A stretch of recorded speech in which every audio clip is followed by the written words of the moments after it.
up, my people of Kinganda? Welcome back to another interesting episode of Kinganda News.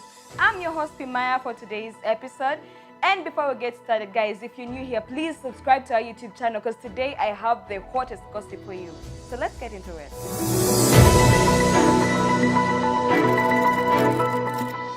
In today's episode, I'm going to give you the latest gossip happening here in Uganda by our very own celebrities. That is Bad Black and Brian White. So for those of you watching out there that don't know these two people are wondering, hey, who are these people? Calm down, I got you, okay? So let's start with Bad Black. Bad Black is the word is not smooth, but she's a prostitute. She's a mother of three, and she's an embezzler, apparently. She says that's her job title, an embezzler. And as you can see, years ago, she was arrested for actually embezzling some money from a white man. She served 2 years in prison. And yeah, she came out and, she's been spending all this money, doing it for ABCD, doing different projects, let me say. So this is a quick debrief about Bad Black.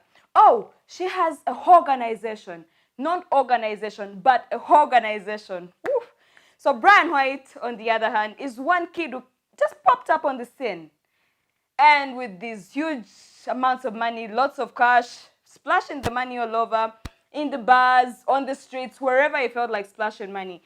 According to our reliable source, Brian White called Bad Black to pay him a visit. And these are allegations. We don't know if it's true, if he actually called her or not. In my country, we say mbu, you just end it like that. Anyway, so Bad Black gets to his home, sees his situation, cannulas all over his body, and is on oxygen. So I'm assuming he's really, really very ill. And after all the meeting and everything, she decides, as a friend, she goes out to the public and, tries to organize the rich people, we have the rich gang, guys. We have the rich gang here. You don't know. But yeah, she tries to organize the rich gang, all these, the rich people in our town. Tells them about the condition Brian White is in and asks them to come through to help Brian White.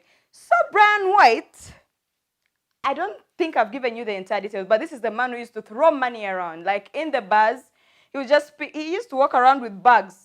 Guilty, I had some of the money, yo. So he used to walk around with those bags and he just splash the money all over. So we as Ugandans did not believe it that Bad Black was actually trying to solicit money for Brian White's treatment. Brian White got the news and he was so disturbed by the news and he had to call Bad Black. Like, yo, I didn't ask you to go around asking people for money. I'm a tycoon. I have my money all over. So why would you do that?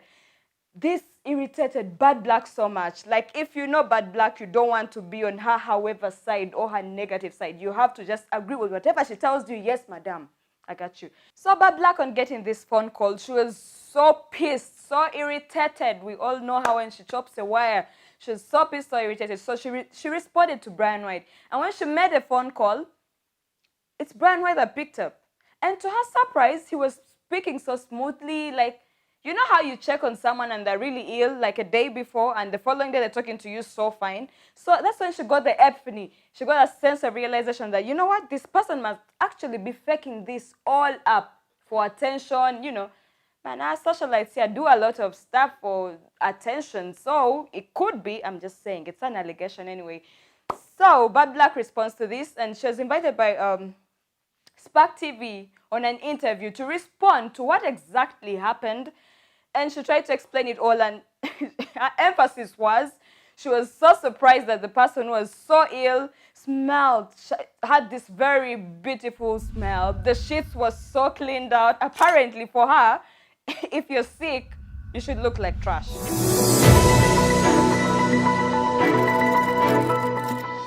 Crossing the border over to Kenya, guess what? Kenyatta has banned alcohol from Kenya and extended the curfew for 30 more days. Like, you see here in my country, Uganda, we're very calm people, we're very composed people, but trust me, the minute you touch their alcohol or our alcohol, that is when you see the violence in us. Anyway, moving on.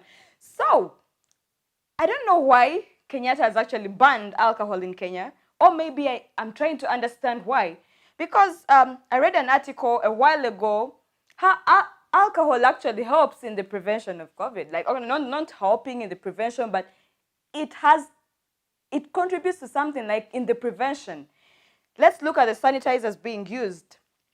alcoholic content. So banning alcohol in Kenya, I'm thinking, is it only in the bars? Because the bars are closed anyway. So is it restaurants? Where is the alcohol banned? In the entire country or particular places? Apparently, he stopped the gatherings because it's through these gatherings that the virus actually spreads faster. Where is the lie though? There's no lie about this. So yeah, if you put it that way, I think it would make more sense. Anyway, guys, those are the 2 stories I have for you today. Don't forget to like this video, subscribe to our YouTube channel if you're new here. I'm your host, Pimaya. Don't forget to follow me on Instagram as well. I'm out.